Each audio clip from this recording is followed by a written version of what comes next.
Well, I'd kind of like to have a little less of it.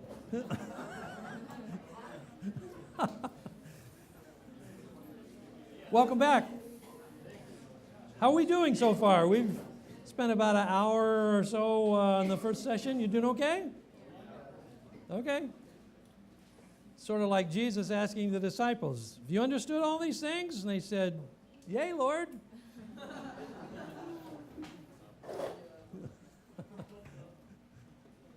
They kind of understood some and maybe not all. Anyway, I'm enjoying it, so I hope this is being helpful for you. Ichthus, am I going any slower? You're doing great. Oh, I thought you were going to say no. All right. The Pharaoh who did not know Joseph. As you begin the book of Exodus, you discover that there is a change in the atmosphere of Egypt, in that when the Israelites first go into Egypt, and Joseph, of course, was instrumental in bringing his father and his father's family down into Egypt, that they were actually given the land in the Delta area that was quite good for farming, and they were in a protected area. They were shown a good deal of favor by the pharaohs. But then it says very early in the first chapter of Exodus that there was a new king who did not know about Joseph, and he came to power in Egypt, and then things began to change. Now, historically, we think that this probably is Amos, who became the first pharaoh in the 18th dynasty. This would make sense for several reasons, but one of the reasons is that prior to Amos, in the 17th dynasty, the Egyptian rulers were called Hyksos, which means they were not native Egyptians. They were Asiatics who had come to Egypt and had somehow managed to capture the Egyptian throne. So that would make sense why, if Joseph and his family came to Egypt, they were shown a good deal of favor, because the rulers in Egypt were Asiatics also. And Joseph and his family would be considered Asiatics because they came from Canaan. However, when Amos came to power and began what we today call the 18th dynasty in Egypt, he made an abrupt change and tried to expunge everything that had to do with the previous administration. He not only got rid of all of them, he got rid of all of the emblems of their rule, such as statues, texts, writings. All of these were defaced. They broke off the noses. They destroyed the faces of statues. They got rid of text. They tried to basically erase the record of the Asiatic rulers called the Hyksos. So that would make sense in light of Exodus chapter 1, how another Pharaoh rose who did not know Joseph and did not know the family of Joseph. Amos was the founder of what is called the New Kingdom in Egypt. And this was a reversion back to traditional Egyptian culture. They did not trust any aliens at this period, and so most of the people who were in Egypt that were not native Egyptians were now subjected to slavery. And that would make sense why the Israelites then are subjected to slavery. This is an Egyptian depiction from a wall tomb of the 18th dynasty that shows Asiatics now reduced to slavery and making, of all things, bricks. Which is exactly what the book of Exodus says about the Israelites. They are reduced to slavery and they're making bricks. So you see them, filling up buckets and stuff with mud and carrying this sometimes on their head, which is an awkward way to carry mud, I would think, but still. Anyway, you put them in forms and you make mud bricks, and of course they're building the treasure cities of Pithom and Ramesses. This is another Egyptian depiction of Asiatics reduced to slavery. It shows an Egyptian soldier getting ready to whang on the head of an Asiatic slave.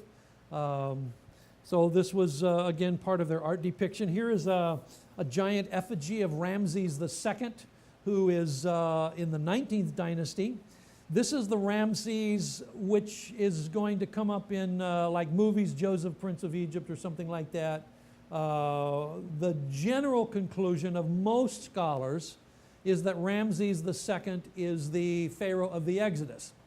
However, you should be aware that there is quite a debate about the date of the Exodus There's an early date and a late date. The majority opinion is the late date, but there still are those that will hold out for the early date, and if it was the early date, then this would not be the Pharaoh of the Exodus. So I'm not going to have really time to get into that debate and why the dating is different, but at least you should be aware that it exists. In any case, this is the sort of the most widely accepted view of the Pharaoh of the Exodus. Now, when Moses goes into Egypt, he is going to challenge Pharaoh to let God's people go. There's a rather interesting description that I hope you noticed when you begin reading, and you're reading Exodus, right? You're already in that, right? Well, I see a mixed opinion here, okay? My impression is you're supposed to be. Tomorrow? Oh, tomorrow, okay. All right, well, when you read Exodus tomorrow, okay, well, we'll get there. I'm slow, but I get there. When you read Exodus tomorrow, please carefully notice that one of the things that God says about the Israelites is that Israel is my firstborn son. That's a really important idea because that's going to carry with a lot of ramifications later in the theology of the Old Testament right into the New Testament. Israel is my firstborn son. And Pharaoh, you need to let him go. Well, Pharaoh's not interested in letting him go. He's got free labor. He's getting a lot of work out of these people. And so there's going to be a series of what we call plagues. Now, the book of Exodus has a number of really fascinating words beside the word plague. Sometimes the word in Hebrew is the word for assault. God is going to assault Pharaoh. He's going to batter Pharaoh. He's going to produce signs for Pharaoh. He's going to produce portents. And then, of course, they're called plagues, which are basically attacks upon Egypt and Egypt's religious system. Pharaoh is the god symbol of the state of Egypt. In Egyptian religion, the Pharaoh was considered to be a divine figure and as son of the gods. This is really important when you begin reading about how God hardened Pharaoh's heart. A lot of Christians have struggled with that. How could God harden somebody's heart himself? But you have to understand the issue is not whether this guy is thinking about becoming a Christian. The issue is who is God. And if Pharaoh claims to be God, and Yahweh claims to be God, and Yahweh hardens Pharaoh, then Yahweh's God because he's in control. That's the real issue there. The real issue is who's in control. And so Pharaoh is a divine symbol of the religion of the Egyptians. And the plagues themselves are in many cases direct attacks upon the religious system of Egypt. The River Nile, for instance, in Egyptian mythology is considered to be the bloodstream of Osiris, which is one of the Egyptian deities. The plague of frogs, the frog is a deity. The cow is a deity. The light and darkness, light is a deity. Amun-Ra, who rides his chariot over the bowl of the heavens every day, to bring sunlight. Now he's darkened. I mean, these are direct attacks upon the Egyptian religion. So at stake was which deity is in control. Is it Yahweh or the gods of Egypt? And I need to plug in. So basically God is talking to gods of Egypt. Yes, he is. And that set of plugs is full. Let's see here. Where can I, somebody give me some help. Where can I plug in?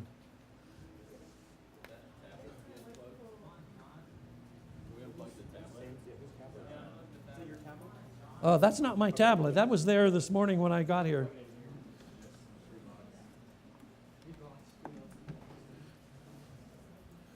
Okay. Well, I think for safety's sake, I really ought to change this over here. See if I can manage this without hurting myself. It's my fault. I charged up my battery last night, and then I decided to get up early and translate part of the book of Philippians. And didn't plug in, so it's my fault.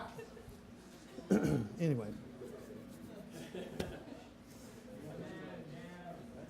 I have a few Greek students taking Greek with me online, and a couple of them are on this campus, so I got to stay ahead of them. One of them in particular is made it through basic and is now into advanced Greek, so he's basically just translating. And so anything he has to translate, of course, I have to translate ahead of him. So I'm trying to stay ahead of him. Anyway, that's my excuse for my battery being low. Sorry.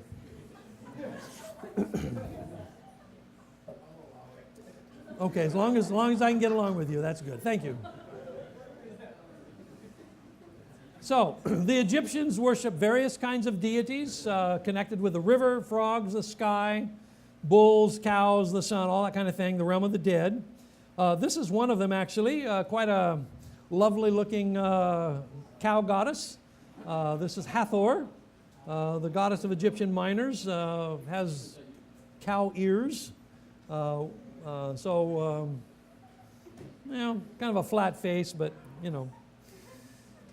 Now, you get through the various plagues, and eventually you get to the last plague, which is the plague of death of the firstborn.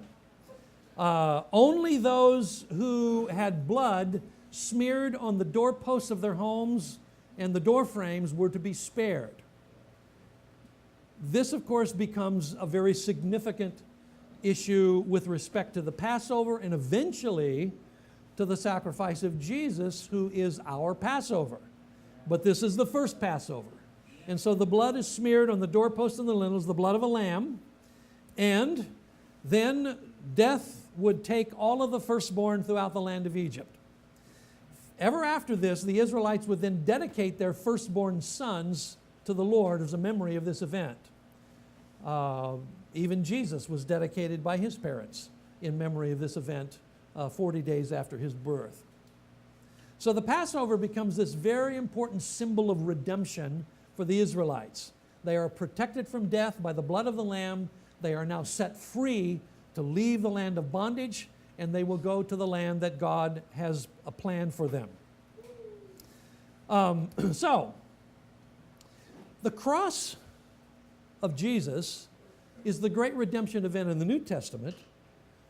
The Exodus from Egypt is the great redemption event in the Old Testament. And how then does this event in the Old Testament prepare us to better understand what Jesus does in the New Testament? A couple of connections I've already made, but see if you can think of any others. How does this event in the Old Testament, the Exodus from Egypt, prepare us to understand something about salvation in the New Testament through Christ? Okay, the idea of slavery and bondage. Are we in slavery and bondage? Yeah, we are before we come to Christ anyway. We're slaves to sin. At least that's what Paul says. Not a lot of people think that's really a good thing. I mean, they'd prefer it wasn't that way, but nonetheless, he says that's what it is. And so freedom, the idea of freedom from bondage in Egypt becomes a symbol of freedom from sin, the bondage of sin, in the New Testament and the coming of Christ. Any other ideas? Yep. The idea of blood.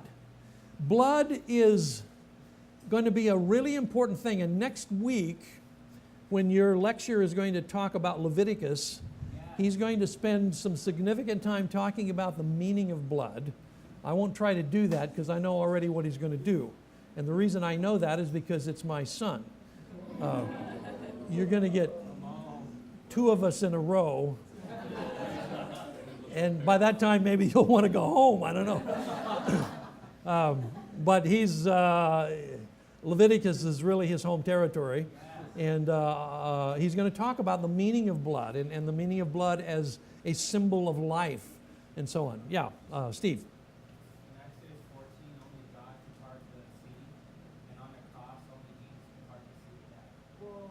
There you go. Okay, yeah. Both of them are attended by miracles that are obviously divine. They cannot be replicated by humans, whether it's the crossing of the Red Sea or what happens in the cross and the resurrection and so on. Yeah. So you do need to connect these two events, the event of the Exodus and the event of Jesus and the cross. These are really important links to make between the Old Testament and the New. Now, when they come out of Egypt, they're going to take a rather circuitous route, and this is the more well-known route of the Exodus. There's quite a bit of discussion about exactly what route they took, and I don't really want to get into that because it's going to take too much time. But the traditional route is that they come across in the Bitter Lakes region right up here at the top of the delta. Then they come down this side of the Gulf of Suez and end up down here in a range of mountains called the Sinai Mountains. After that, they're going to leave Sinai. They're going to camp around here for about 38 years, just a night out, and then eventually get up across on the other side of Edom. But here they come down to the Sinai Peninsula. Now, I'm well aware that there are some theories that Mount Sinai is not down here, it's somewhere over here. I can't really go into that. So at this point, I'm just going to stay with the majority view, for better or for worse, and that's that the Sinai Mountains are down here. And if that's not your position, you'll just have to bear with me. Okay? You have the right to be wrong.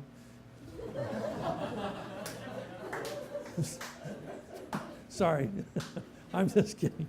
This is Mount Sinai, the traditional Mount Sinai, at the bottom of which is an ancient monastery that's about 1,700 years old, called St. Catherine's. You can actually visit it, although you better let them know in advance or they won't let you in. But you can go down there and see it. A really important manuscript of the Bible was discovered there in the last about 150 years ago, called Codex Sinaiticus, which is the oldest complete Bible in existence, was in this monastery. But in any case, this is the mountain, theoretically, the traditional mountain to which they went.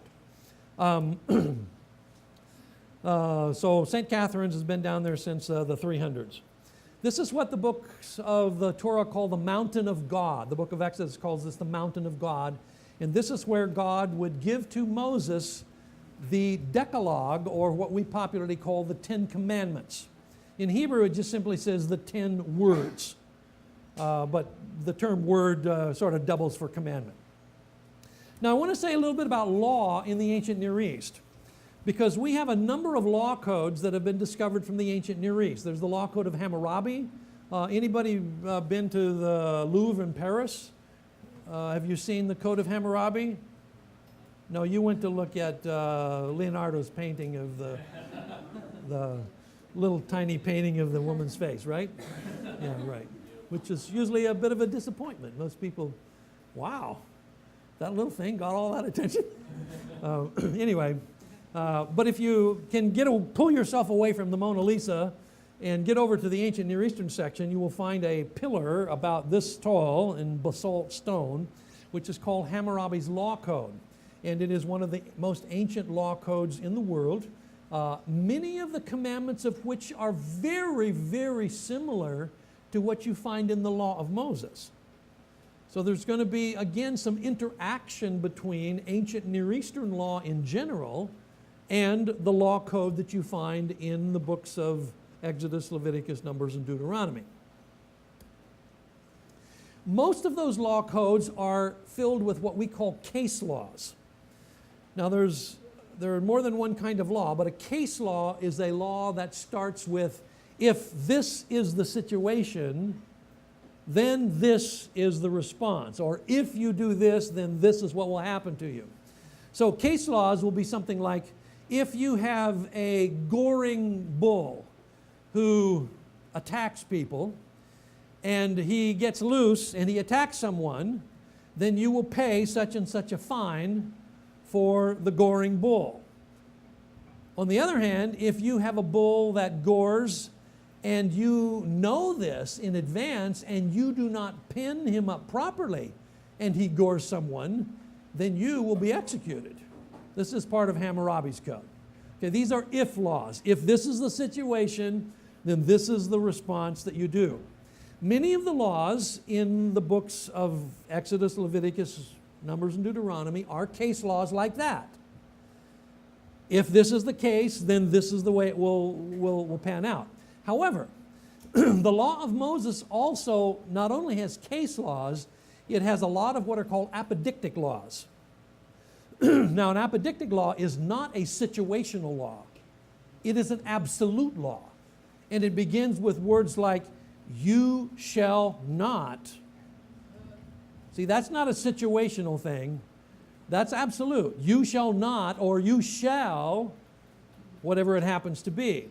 And you will find that the Ten Commandments are essentially apodictic laws, not case laws. Even though a lot of the other laws in the laws of Moses are case laws, the Ten Commandments are apodictics. They're absolute laws. So these are the heart of those laws. The very first one, first word, you shall have no other gods but me. This flies in the face of every ancient Near Eastern religion, because all of the ancient Near Eastern religions were polytheistic. All of them had a pantheon of gods and goddesses. Most of them had papa and mama gods and goddesses and little kitty gods and goddesses. The Canaanites had 70 gods and goddesses that were children of the two mom and pop gods. But for Israel, no other gods but me. Exclusively me, only me. Yahweh has exclusive claim upon the people of Israel. And so the essence of this commandment is relational. The essence of relationship is faithfulness. You must be faithful to me and only to me. Do the Israelites get in trouble with this commandment? How long did they last after they first got the commandment before they fell off of the wagon? Not that long. They were building the golden calf. I mean, they got going on that thing before they they were still camped in the same place. I mean, they're not even hardly out of the chute yet, and they're already messing up. The second command says, you shall not make any carved image of a deity in wood or stone. This is the old English expression, graven image. It means a carved image in wood or stone of a deity. Now, this is not a prohibition against sculpture in general. The Israelites themselves did certain amounts of sculpture. I mean, they sculpted bells, they sculpted pomegranates, they sculpted different kinds of things that were part of the tabernacle. So this isn't a prohibition against art.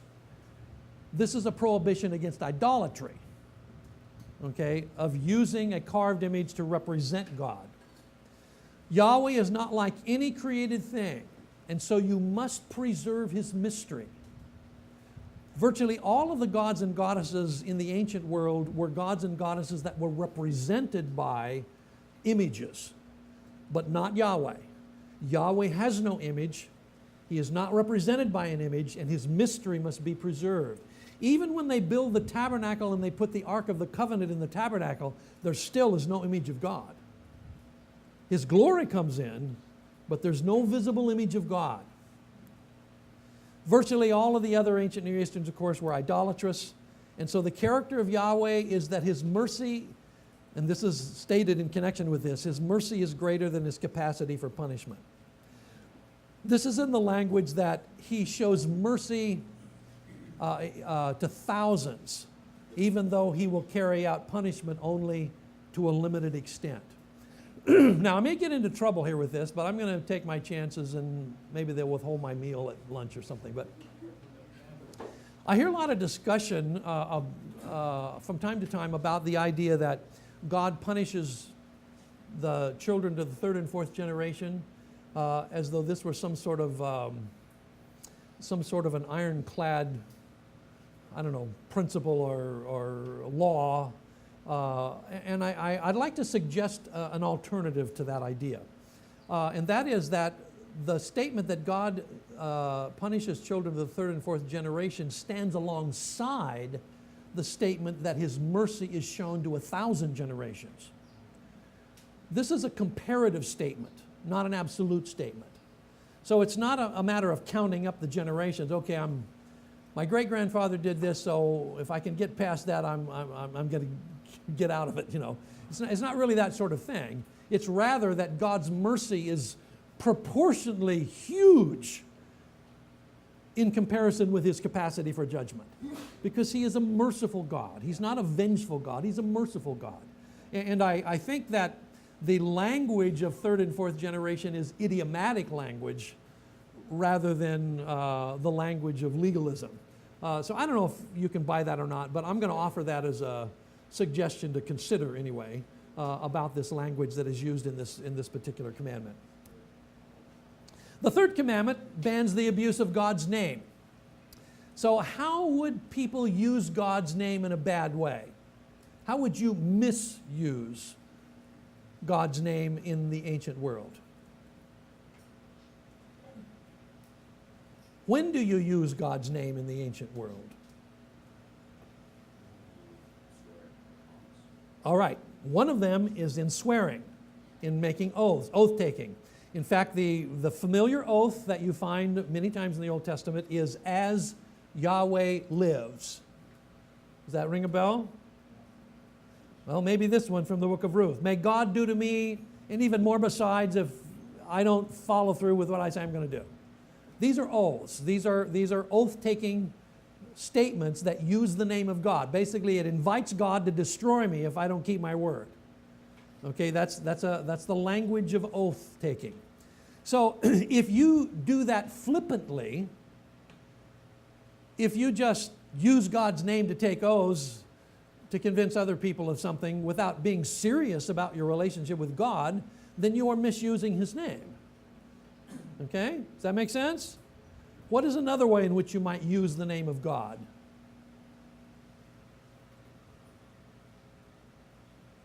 One really other big one. And that is in prophecy, where you say, Yahweh says. If you say that Yahweh says, and Yahweh doesn't say that, then you're misusing his name. You are sort of capitalizing on his name, even though he's not really saying that. So this is the reason that you have such severe penalties for false prophets in Israel.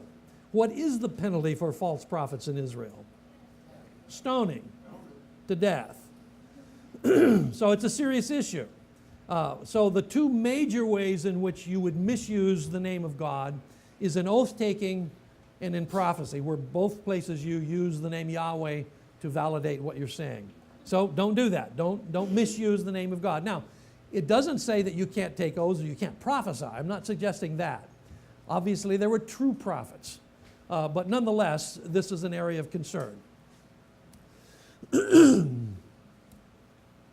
fourth commandment concerns the day of rest, the respect for a day of grace. Sabbath is implicit in creation because on the seventh day God rested. And, of course, it's implicit in the way that the manna comes. Now, you haven't started reading Exodus yet, but you'll be reading it tomorrow, and you're going to notice no manna on Sabbath. So what does that mean for Friday? You got to double up. Kind of like getting sack lunch on Sunday, I guess, at the cafeteria. I don't know. Sort of like that. But you better double up on Friday. If you double up on any other day, however, it'll go bad. You just double up on Friday, take care of Saturday, because Saturday is a day when you stop all of the other activity. Sabbath is a day of reflection upon the Egyptian Exodus. And the word Sabbath, which is Shabbat in Hebrew, is the word that means to stop. Shabbat means quit, stop. Ordinary activity, just don't do it on that day. Okay? Then there's the fifth commandment, which aims at preserving family. This is that you should honor your mother and your father. Often this is taken to refer to small children being obedient to their parents, and I think it does include that.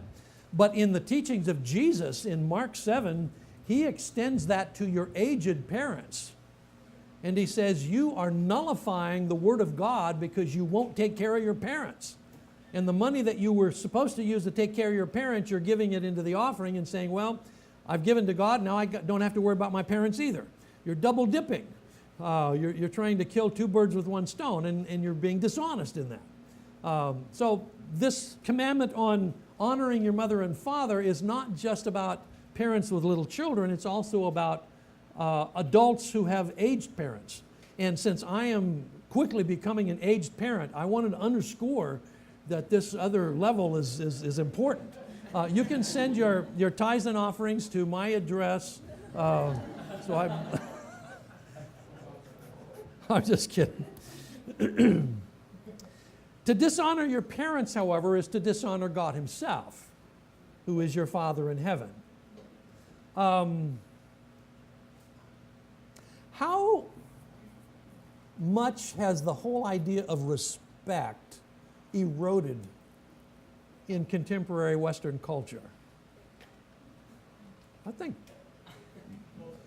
most of it. Yeah, I think most of it. I don't know what happened around the end of World War II, but I blame it all on Elvis Presley, but it's probably not his fault. Well,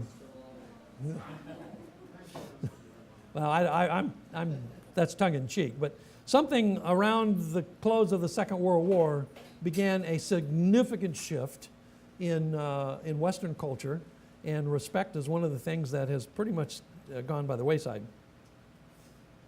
It's really difficult for teachers in public schools. I mean, I live in Detroit, where if you're a public school teacher in Detroit, you spend about half your time just trying to corral people and hopefully none of them have a gun. You know, I mean, it's hard. It's a real challenge. The sixth commandment bans murder. By the way, when it says, thou shalt not kill, this does not refer to killing in general. It refers to murder. There is more than one Hebrew word for killing, and the word that is used here in the Hebrew text is the word for murder. That is to take the life of another person out of personal vengeance. So this doesn't refer for, if you're a vegetarian, and that's fine, but you can't use this commandment to say you can't kill a deer. It just won't work. It's not that word. Okay? So, you shall not murder. Several words. This is very specific, and it prohibits private blood revenge. The only one who can kill another human being is the community which is responsible for capital punishment. The law of Moses does have capital crimes, and a capital crime is a crime in which there is an execution. There are 18 different laws in the law of Moses that are capital crimes.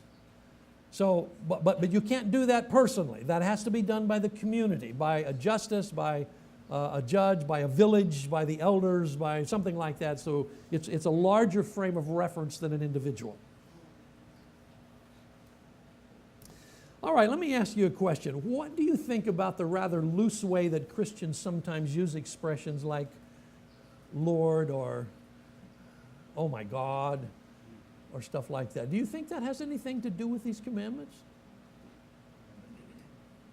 I'll put you on the spot because you probably just texted somebody, OMG, you know. What do you think?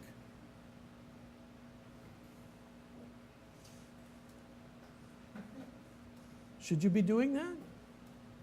It's a question. I haven't decided either for or against you, and I'm not your judge. There will come a time when you will meet your judge, and maybe he'll bring this up. I don't know.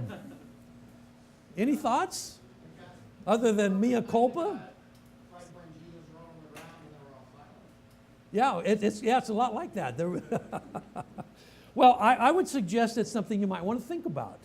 If God's name is holy and to be preserved and not to be abused, then I think that my take on it is at least that it probably has something to do with our general language practices, and we might want to think about that. I'm not your pastor, so. Oh, I'm sorry. Yeah. Well, when I hear, because I work with so many youth, like they say this like it's Sure. candy or whatever, and I say, would you like it if you say oh my and they said your name? It sounded like so negative, like in a moment of distress. I would say like oh my Kevin, like oh my. Okay, that's a good illustration. Oh my Laura, oh my, like it's almost like this point of like you want to put up your Yeah. hands. And so when I, and it honestly, like, also OMG could be oh my goodness instead of oh my God. But I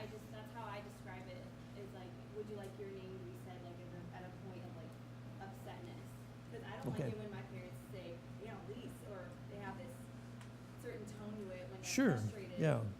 But that's not. For me, it's not Dan. It's when they say Daniel, and then I know, oh, I'm in trouble now.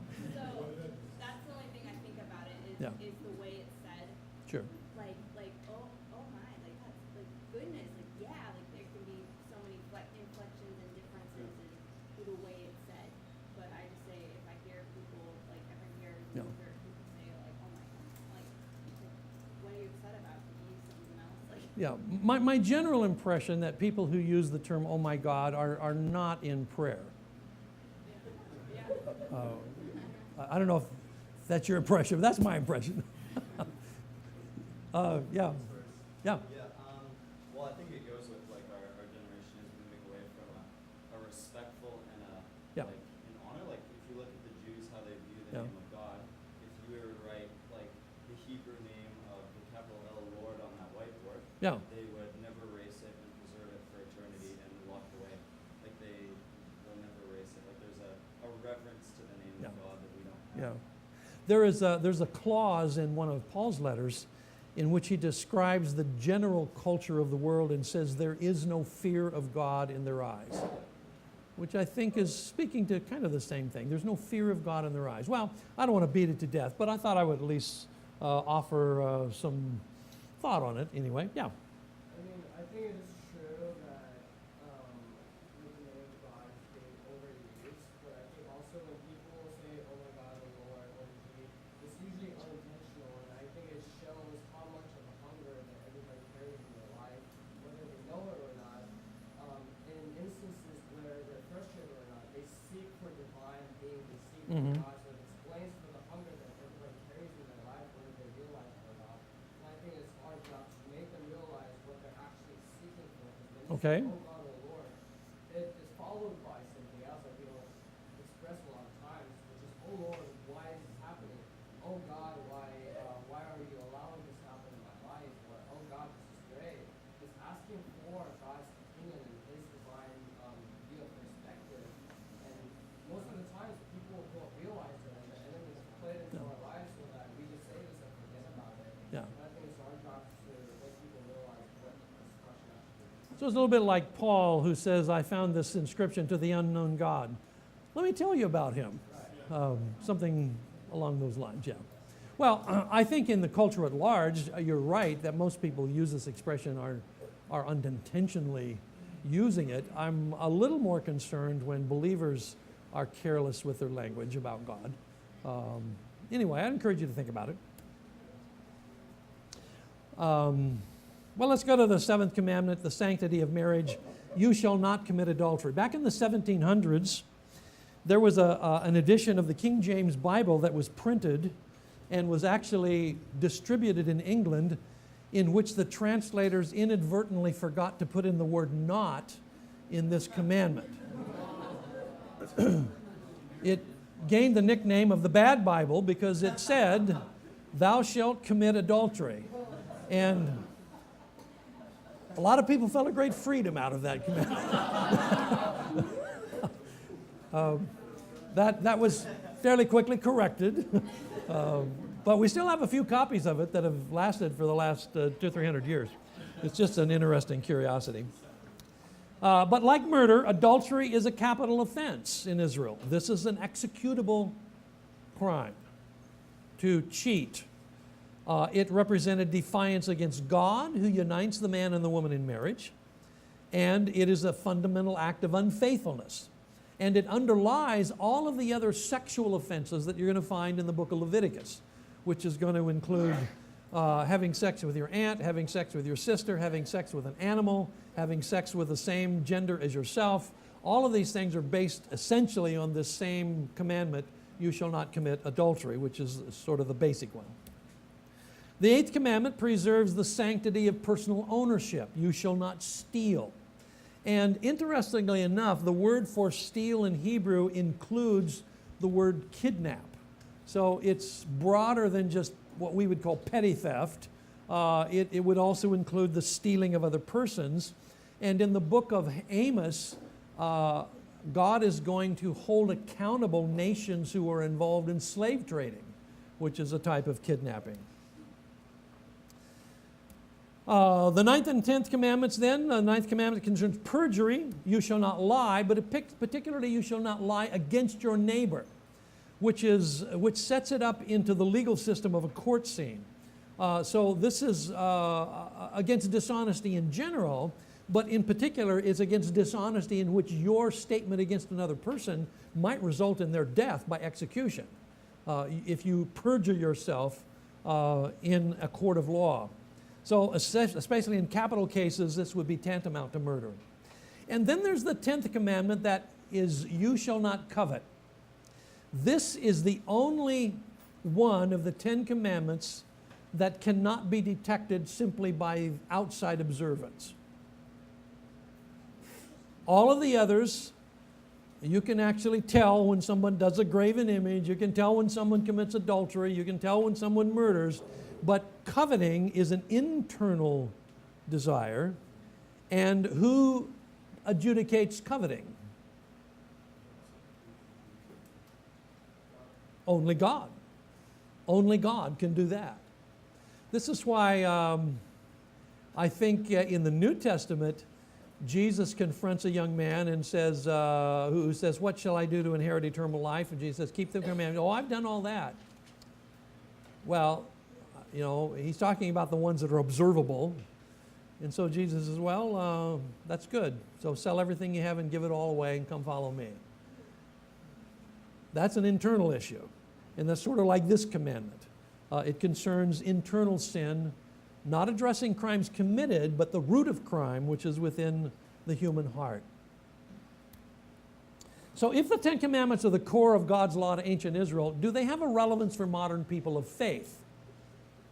Do you think the 10 Commandments are still things that we ought to pay attention to? Yes. I would agree. I'm an Anglican, which means that periodically, fairly often in church, we actually recite the 10 Commandments and respond to that by saying, Lord, incline my heart to do this thy law, which is a response to each of the commandments. I don't know how many of you come from churches that may do something like that, probably maybe not many, but I do think it's a valuable thing to remind ourselves of the kinds of moral values that God has surrounding his people. Did Jesus say anything about the 10 Commandments?